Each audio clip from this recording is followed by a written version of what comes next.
Kasus penembakan WN Australia di Bali, ada 4 luka lubang di tubuh korban tewas.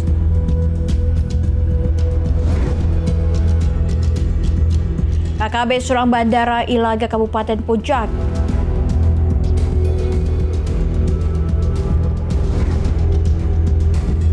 Kejari Lampung Selatan musnahkan barang bukti narkotika senilai 67 miliar rupiah.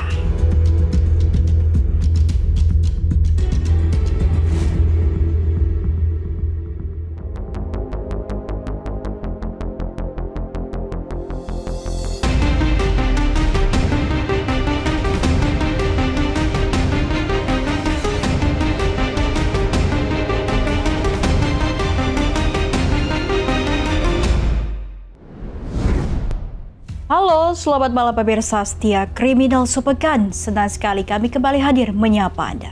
Program yang menyajikan rangkuman berita kriminalitas dari seluruh penjuru tanah air selama seminggu terakhir. Saya Lida Junita akan menemani Anda selama 30 menit ke depan.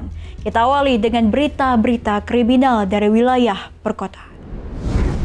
Pemirsa, kita ke informasi utama. Tim forensik RSUP Ngurah Denpasar Bali mengkonfirmasi bahwa berdasarkan hasil visum ditemukan 4 luka terbuka berbentuk bulat yang mungkin diduga luka tembak, yaitu di bagian dada kiri, perut, punggung tangan, dan pada bagian bokong di tubuh Zivan Ratmanovic, warga negara asing asal Australia yang tewas di Bali.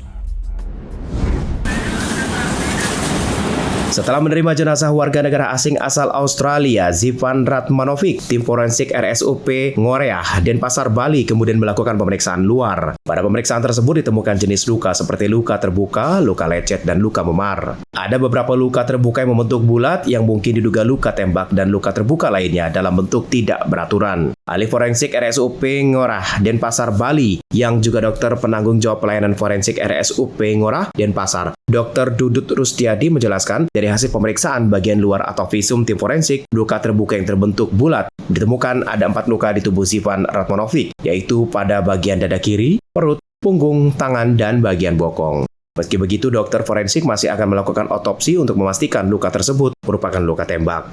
Hal tersebut lantaran ada beberapa hal yang mempengaruhi antara lain masuknya anak peluru, bisa langsung, bisa pantulan, dan bisa juga ada penghalang. Selain luka bentuk lubang, juga menemukannya luka terbuka diduga akibat kekerasan benda tumpul. Luka tersebut ditemukan pada wajah, dagu, bahu kiri, punggung, tangan, paha, dan kaki.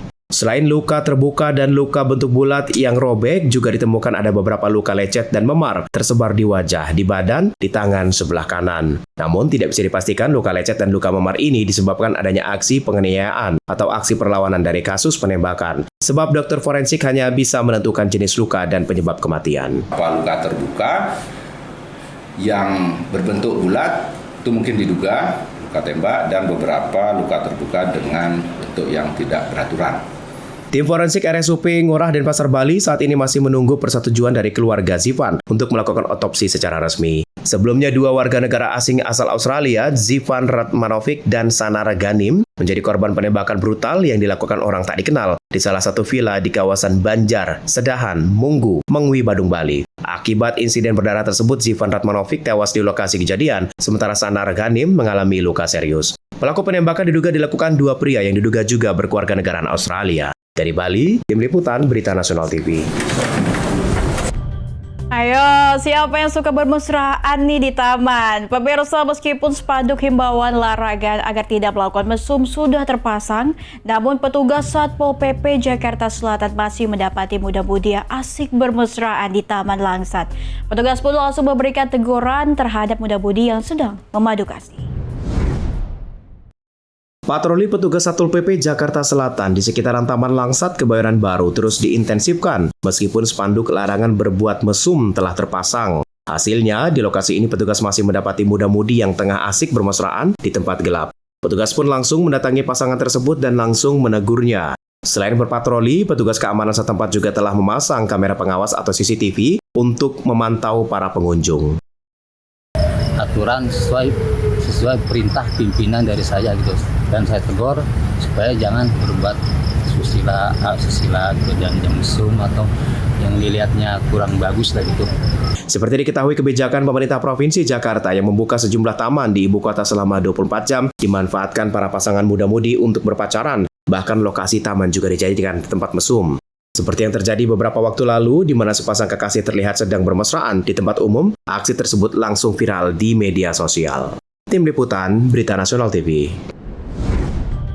Pelaku pembunuhan nelayan di Muara Angke Penjaringan Jakarta Utara ditangkap oleh petugas Satreskrim Polres Pelabuhan Tanjung Priok. Pelaku terpaksa dihadiahi timah panas lantaran melawan saat dibekuk. Inilah detik-detik penangkapan pelaku pembunuhan seorang nelayan di Muara Angke, Jakarta Utara. Pelaku ditangkap saat melarikan diri di kawasan Pluit, Penjaringan, Jakarta Utara. Saat ditangkap, pelaku melawan dan terpaksa diberi tindak tegas terukur oleh petugas Satreskrim Polres Pelabuhan Tanjung Priok. Korban Arifin merupakan teman dekat pelaku. Dari keterangannya, pelaku sakit hati lantaran istrinya memadu kasih dengan korban yang merupakan rekannya. Pelaku nekat menusuk korban dengan sebilah badik yang diambil dari dalam kapal. Korban pun tersungkur dan tewas di tempat. Kurang dari 24 jam, petugas Satreskrim Polres Pelabuhan Tanjung Priok di bawah pimpinan Kasatreskrim AKP Igusti Ngurah Putu Krisna Narayana berhasil ditangkap. Dengan pelaku ini memiliki histori residivis ya, di mana di tahun 2020 pelaku ini juga sempat masuk penjara terkait dengan kasus kepemilikan senjata tajam. Kemudian di 2022 juga sempat masuk penjara lagi terkait dengan kasus pengeroyokan. Terlebih lagi kekhawatiran kami, dia masih menyimpan yang namanya sajam ataupun badik yang dipakai untuk menusuk korbannya. Atas perbuatannya, pelaku dijerat dengan pasal 338 KUHP tentang pembunuhan dengan ancaman hukuman di atas 5 tahun penjara. Diberitakan sebelumnya, seorang nelayan ditemukan tewas tergeletak di pinggir jalan dengan luka tusuk di bagian leher di kawasan Muara Angke Penjaringan, Jakarta Utara. Dari rekaman CCTV, pelaku setelah dilakukan penusukan berupaya melarikan diri ke atas kapal. Jasad korban Arifin langsung dibawa ke RS Polri Kramat Jati guna visum. Dari Jakarta, Theo Fandi, Berita Nasional TV, melaporkan. Aksi kejar-kejaran antara polisi dengan bandar narkoba di pemukiman padat terjadi di Kota Medan, Sumatera Utara sore tadi. Pemirsa, dalam momen ini polisi berhasil meringkus sang bandar yang sudah jadi target operasi.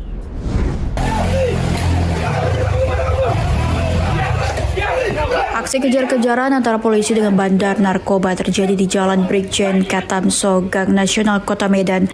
Polisi yang sudah berulang kali menggerebek kawasan ini akhirnya berhasil meringkus seorang bandar narkoba berinisial DW yang sudah lama menjadi target. Saat ditangkap, DW sempat mencoba kabur dalam kondisi tangan diborgol, meskipun pada akhirnya gagal. Dari tangannya, polisi menyita sejumlah paket narkotika jenis sabu siap edar yang rencananya akan dipasarkan di lokasi penggerebekan. Kasatres Narkoba Polres Tabes Medan, Ajun Komisaris Besar Polisi Tommy Arwan menyebut pihaknya kini tengah mendalami keterangan pelaku guna menangkap pemasok narkoba kepada pelaku. Polisi juga masih akan mengawasi lokasi penggerebekan dan akan melakukan penggerebekan kembali jika praktek jual beli narkoba masih ditemukan. Dari bandar ini kita mengamankan beberapa barang bukti antara lain sabu, timbangan, bong, dan juga perangkat-perangkat yang digunakan untuk menggunakan narkoba jenis sabu. Dalam penggerebekan ini, selain menangkap pelaku yang berperan sebagai bandar narkoba, polisi mengamankan sejumlah pria yang merupakan pengguna narkoba. Mereka ditangkap saat hendak membeli narkoba di lokasi penggerebekan. Dari Medan, Sumatera Utara, Resi Erlangga, Berita Nasional TV.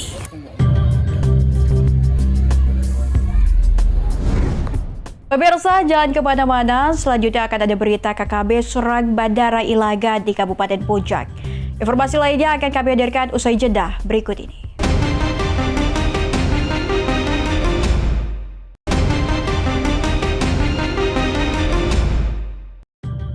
Anda masih bersama kami, tentunya pemirsa. Kontak tembak pecah antara aparat gabungan TNI Polri di Bandara Aminggaru Ilaga, Kabupaten Puncak, Papua Tengah.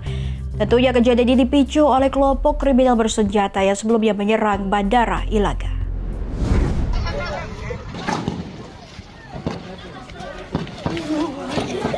Inilah video detik-detik kelompok kriminal bersenjata kelompok Omukia, pimpinan Jeki Murib menembak Bandara Aminggaru Ilaga. Bandara yang pada saat itu sedang ramai seketika berubah tegang karena ditembaki dari arah hutan. Aparat yang berjaga langsung melakukan pengamanan di sekitar pesawat. Kontak tembak kemudian terjadi antara aparat gabungan TNI Polri dengan KKB. Terlihat aparat membalas tembakan dari KKB. Guna memastikan bandara aman, aparat gabungan menyisir sekitar bandara dengan menggunakan drone dan didapati 3 orang anggota KKB sedang memantau pergerakan aparat. Kasatgas Humas Operasi Damai Kartens, Kombes Pol Yusuf Sutejo mengatakan, ini adalah aksi yang sangat berbahaya karena dapat menyebabkan terbakarnya pesawat jika terkena bahan bakar. Terlebih saat itu bandara sedang padat oleh pesawat dan penumpang. Kelompok KKB tersebut melakukan penembakan dari titik buta atau melalui hutan-hutan yang ada di sekitaran Bandara Aminggaru Ilaga. Dari hasil pemantauan via drone terdeteksi keberadaan 3 orang kelompok kriminal bersenjata yang membawa senjata laras panjang jenis M16, AK-47 dan 1 senjata api pendek. Penerbangan di Bandara Ilaga sempat terganggu akibat tembakan dari KKB, namun hingga saat ini situasi berhasil dikendalikan dan telah aman.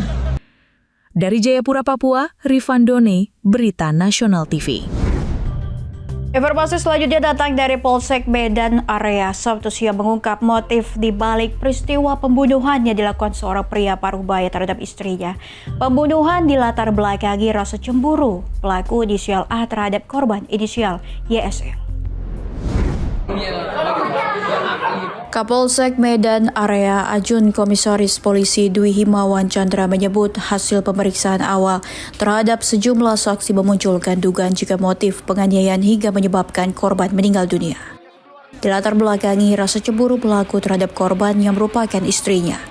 Pelaku menuding jika korban berselingkuh, padahal pelaku dan korban bekerja di tempat yang sama dan memiliki waktu yang hampir selalu bersama. Sebelum peristiwa keji ini sendiri antara korban dan pelaku kerap terlibat cekcok.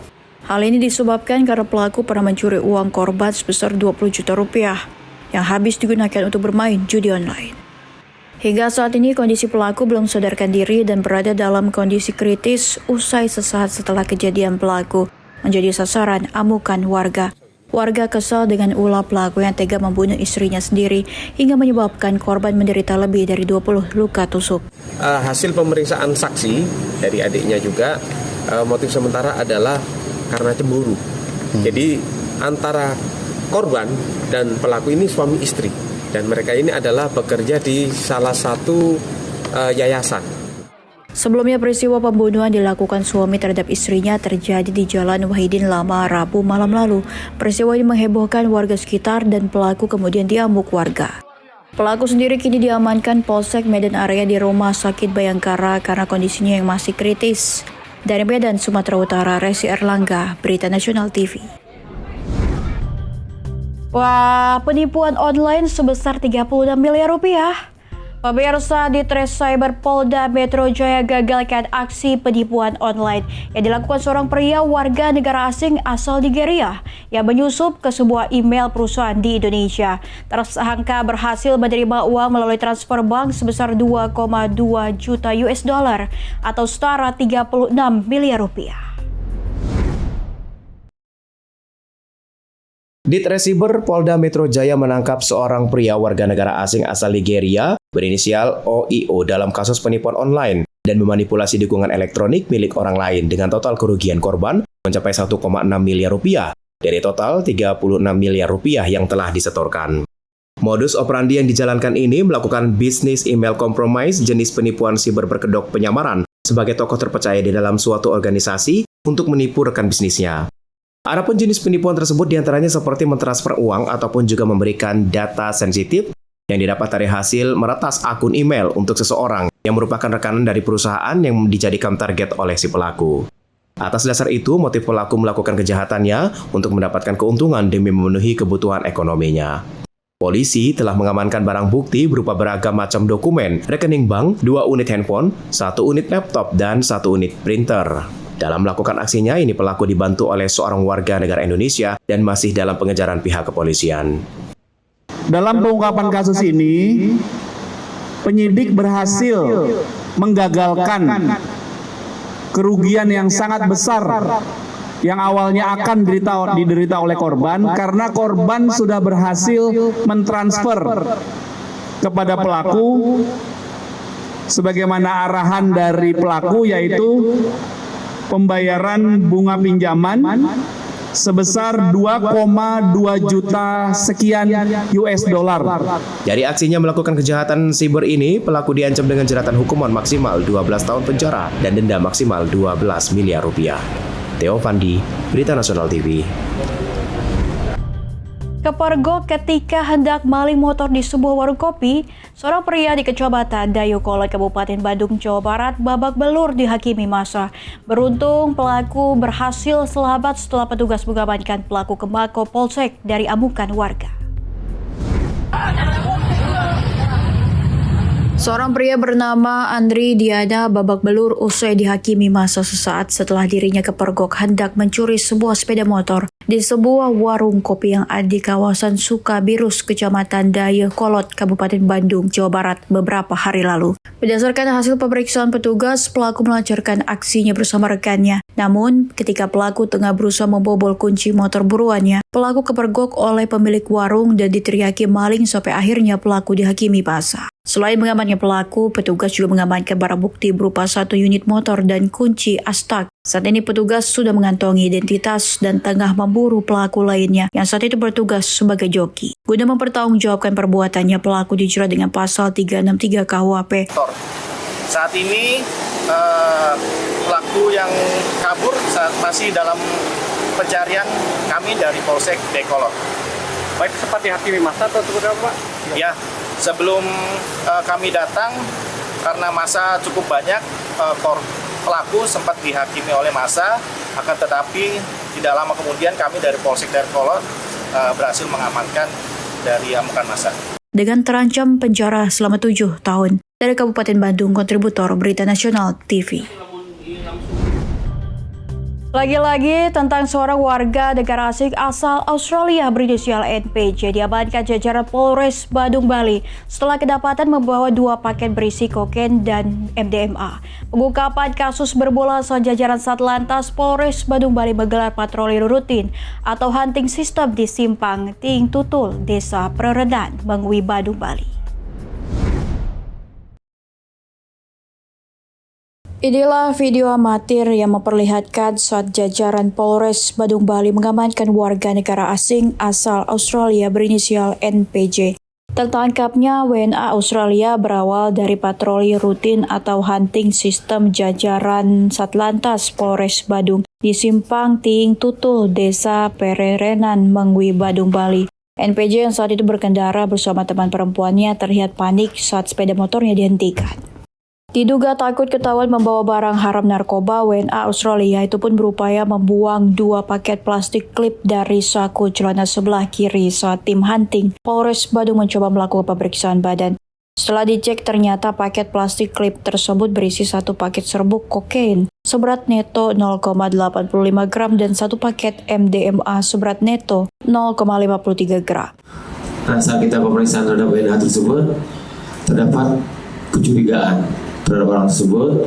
Kita periksa surat-suratnya, ada perlawanan sedikit, ternyata ada barang yang dicurigai. Sementara kita amankan begitu, langsung tim dari Gakum terus melakukan penggeledahan. NPJ mengaku mendapatkan narkotika itu di sebuah tempat pesta dan rencananya narkotika tersebut akan digunakan atau dikonsumsi sendiri di villa tempat yang bersangkutan tinggal. Tim Opsnal Satres Narkoba Polres juga sempat melaksanakan pengecekan di villa tempat tinggal WNA Australia berusia 33 tahun tersebut.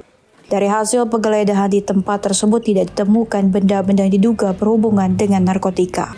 Dari Bali, Bagus Raditya, Berita Nasional TV. Pemirsa, Kejari Lampung Selatan musnahkan barang bukti narkotika senilai 67 miliar rupiah. Berita selanjutnya akan kami hadirkan usai jeda berikut ini.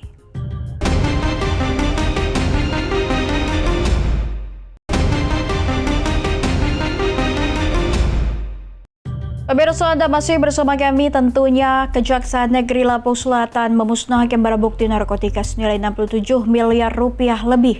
Pemusnahan barang bukti perkara ini merupakan pelaksanaan atas putusan pengadilan yang telah berkekuatan hukum tetap atau inkrah.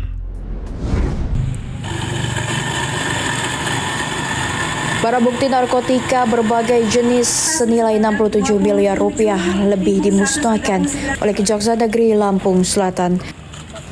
Pemusnahan barang bukti terdiri dari 113 perkara pidana umum terhitung sejak bulan Desember 2024 hingga Mei 2025. Ini merupakan pelaksanaan atas putusan pengadilan yang telah berkekuatan hukum tetap atau inkrah. Dari jumlah kasus tersebut, perkara narkoba menempati urutan teratas dengan jumlah 64 perkara narkotika berbagai jenis. Di antaranya narkotika jenis sabu seberat 35,3 kg, ganja sebanyak 66,7 kg, dan pil ekstasi 27.139 butir. Kemudian untuk sabu ini beratnya 35.316,9, kemudian ganja 66.764,89, ekstasi sebesar 27.139 butir. Tidak hanya barang bukti narkotika, Kejari Lampung Selatan juga memusnahkan bahan peledak serbuk ampol sebanyak 1,1 kg, 1 pucuk senpi rakitan, 15 senjata tajam, dan 1 unit sepeda motor. Dari total 113 perkara, pemusnahan ini merupakan pemusnahan pertama yang dilaksanakan oleh Kejaksaan Negeri Lampung Selatan sepanjang tahun 2025. Dari Lampung Selatan, kontributor Berita Nasional TV. 5 pengedar narkoba jenis sabu di Kabupaten Tangerang, Banten diringkus unit Reskrim Polsek Tiga Raksa. Dalam setiap transaksinya, para pengedar ini menggunakan modus sistem tempel, di mana pembeli diarahkan untuk mengambil sabu di lokasi yang sudah ditentukan untuk mengelabui polisi. Dua-duanya, kiri-kiri. Nah. 3 pengedar narkoba jenis sabu ini hanya bisa pasrah saat ditangkap polisi saat akan bertransaksi di Kecamatan Curug, Kabupaten Tangerang, Banten pada 30 Mei lalu. Dari tangan 3 pengedar berinisial TM, DH, dan DR, polisi menemukan 22 paket sabu siap edar yang disimpan di dalam sebuah wadah dalam kantong plastik hitam. Selasa sore 10 Juni, Kapolsek Tiga Raksa AKP Madi Artana mengatakan, sebelum menangkap TM, DH, dan DR, Polsek Tiga Raksa sudah mengamankan TH dan IPS di Tiga Raksa. Dari kelima pengedar sabu ini, polisi berhasil menyita total 38 paket sabu siap edar, timbangan elektrik, dan ponsel yang digunakan untuk bertransaksi. Modus yang digunakan para pengedar ini dengan menggunakan sistem tempel di mana pembeli diarahkan untuk mengambil sabu di lokasi yang sudah ditentukan untuk mengelabui polisi. Penangkapan berawal dari informasi masyarakat, ya, berawal dari masyarakat pada saat hari Jumat tanggal 30 Mei tahun 2025 mencurigai adanya di lokasi berdasarkan informasi, ya. Kemudian yang dijadikan tempat transaksi narkoba atau narkotika. Kelima pengedar sabu kini mendekam di Polsek Tiga Raksa. Kelimanya bakal dijerat pasal 114 dan 132 tentang narkotika dengan ancaman 20 tahun penjara. Dari Kabupaten Tangerang, Mujib Latumairisa, Berita Nasional TV. Pemirsa, demikian berita kriminal sepekan telah menemani Anda. Tentunya saya Lydia Junita beserta kru yang bertugas pamit undur diri. Tetap waspada, laporkan kejahatan, dan mari kita ciptakan lingkungan yang lebih aman. Selamat malam dan sampai jumpa minggu depan.